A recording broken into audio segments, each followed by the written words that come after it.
Hello dear students, इस video के अंदर हम लोग देखेंगे कि क्वाड्रेटिक इक्वेशन जो होता है उसको आप क्वाड्रेटिक फॉर्मूला से कैसे सॉल्व कर सकते हैं।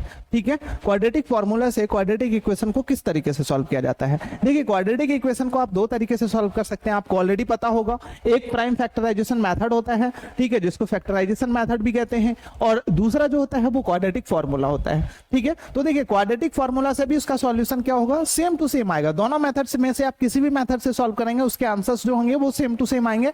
लेकिन यहाँ पे हम लोग कौन सा मेथड फॉलो करने वाले हैं, अभी जो फॉलो करने वाले हैं वो हमारा क्वाड्रेटिक फॉर्मूला वाला मेथड। देखिए, चूंकि क्वाड्रेटिक इक्वेशंस के बताइए मुझे टोटल कितने सॉल्यूशंस आते हैं, तो दो सॉल्यूशन आता है, इसलिए इनके दोनों सॉल्यूशन के लिए अलग अलग फॉर्मूला यहाँ पे बना हुआ है। पहले सॉल्यूशन का नाम आपको पता होगा अल्फा कहा जाता है, और सेकेंड सॉल्यूशन का नाम जो है वो बीटा कहा जाता है। देखिए, पहले सॉल्यूशन को निकालने के लिए इसके लिए फॉर्मूला क्या होता है, तो माइनस बी प्लस में रूट डी अपॉन में 2a, और दूसरा सॉल्यूशन को निकालने के लिए आप डायरेक्ट जो फॉर्मूला लगाते हैं वो होता है minus B minus root D upon में 2a। अब बात आती है कि इसमें सारे टर्म है क्या, आखिर कौन से टर्म को क्या कहा जाता है, तो ध्यान दीजिएगा, रूट में जो d है इसको हम लोग कहते हैं डिस्क्रिमिनेंट्स, और इसकी वैल्यू को कैसे फाइंड किया जाता है, तो भाई बी स्क्वायर माइनस 4ac से निकाला जाता है। अब देखिए, बी स्क्वायर और a और c क्या है, 4 तो मुझे पता चल गया कि a c को 4 से गुना कर देंगे तो निकल जाएगा, लेकिन बी स्क्वायर और बी ए सी क्या है, तो देखिएगा जो अपने पास इक्वेशन दिया हुआ रहता है उसमें a का वैल्यू क्या होता है, जो कोफिशिएंट होता है किसका, एक्स स्क्वायर का,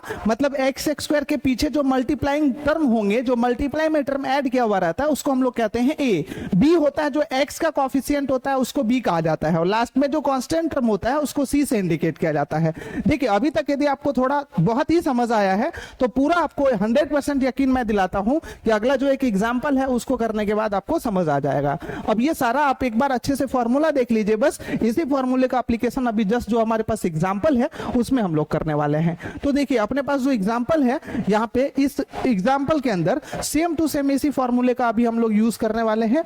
ठीक है, अपने पास एग्जांपल दो एग्जांपल है। पहला example x square plus 7x plus 12 equals में 0, ये क्वाड्रेटिक इक्वेशन का एग्जांपल हो गया। दूसरा 3x square minus 2x minus 8 बराबर 0, ये भी क्वाड्रेटिक इक्वेशन का एग्जांपल है। तो देखिए, पहले एग्जांपल को सॉल्व करने के लिए सबसे पहले हम लोग यहाँ पे लिख लेते हैं सॉल्यूशन। ठीक है, कलर थोड़ा मैं चेंज कर लूँ क्योंकि इसका थोड़ा विजिबल मुझे कम लग रहा है, ठीक है ना। तो यहाँ पे इसको लिख दिया मैंने क्या, सॉल्यूशन। अब देखिए, इसमें सबसे पहले मुझे एबीसी की वैल्यू निकालनी पड़ेगी, तो भाई ए की वैल्यू जो है वो यहाँ पे कितना है, एक्स स्क्वायर के पीछे कोई टर्म ही नहीं है, मतलब यहाँ पे एक्स स्क्वायर के पीछे जो है इसका कोई कोफिशिएंट नहीं है, तो नहीं है तो इस स्थिति में हम लोग क्या कर सकते हैं, इस केस में इसका कोफिशिएंट कितना कह सकते हैं, बताइए मुझे, 1 कह सकते हैं। तो a इक्वल्स में कितना है, 1। b मैंने क्या बोला था, x के कोफिशिएंट को कितना है, 7, और c इक्वल्स में कितना है, 12। अब सबसे पहले मुझे डिस्क्रिमिनेंट्स निकालना होगा, तो इसकी वैल्यू कैसे निकालते हैं, बी स्क्वायर माइनस 4ac करके। b की जगह पे कितना है बताइए, 7 का स्क्वायर कर देंगे, माइनस में 4 इंटू a की जगह पे 1 है, इंटू c की जगह पे 12 है, तो 7 का स्क्वायर कितना हो जाएगा, 49, माइनस में कितना हो जाएगा, 48। अब देखिए, रूट में ये कितना हो जाएगा बताइए मुझे, 1, इसका वैल्यू निकल जाएगा, 49 माइनस 48 करेंगे तो। अब मुझे क्या करना है, इसमें इसके पहले सॉल्यूशन को फाइंड करना है, तो अल्फा बराबर क्या लिख सकते हैं, माइनस बी प्लस में कितना, रूट डी अपॉन में कितना, 2a। अब देखिए, ये सारा वैल्यू ऑलरेडी मुझे गिवन है, बी की जगह पे कितना है, 7, तो भाई माइनस में 7 प्लस में कितना, रूट में 1, ठीक है, क्योंकि डी की जगह पे 1 निकल गया है, और 2a, 2 इंटू a की जगह पे कितना है, 1 है। अब देखिए, माइनस में 7 है और ये क्या हो जाएगा, प्लस में 1 हो जाएगा, अपॉन में कितना हो जाएगा, 2, तो माइनस में 7 प्लस में 1 कितना हो जाएगा, माइनस में 6 अपॉन में 2, इसको कैंसिल कर लेंगे तो कितना हो जाएगा, माइनस में 3। ये अल्फा का वैल्यू अपने पास निकल चुका है, जिसको हम लोग क्या कहते हैं, पहला सॉल्यूशन। किसका पहला सॉल्यूशन बच्चों, तो क्वाड्रेटिक इक्वेशन का ये पहला सॉल्यूशन है। अब इसके बाद हम लोग फिर क्या करेंगे बताइए, बीटा का वैल्यू निकालेंगे। बीटा का वैल्यू अगेन फिर मुझे क्या करना पड़ेगा, जो फॉर्मूला अभी हमने जस्ट देखा है, सेकेंड वाला अपने पास जो फॉर्मूला है, इसी फॉर्मूले को यूज करेंगे। और इस फॉर्मूले में क्या है, तो देखिए, इसमें और इसमें सिर्फ एक चीज का फर्क है, यहाँ पे प्लस का साइन है और यहाँ पे किस चीज का साइन, माइनस का साइन।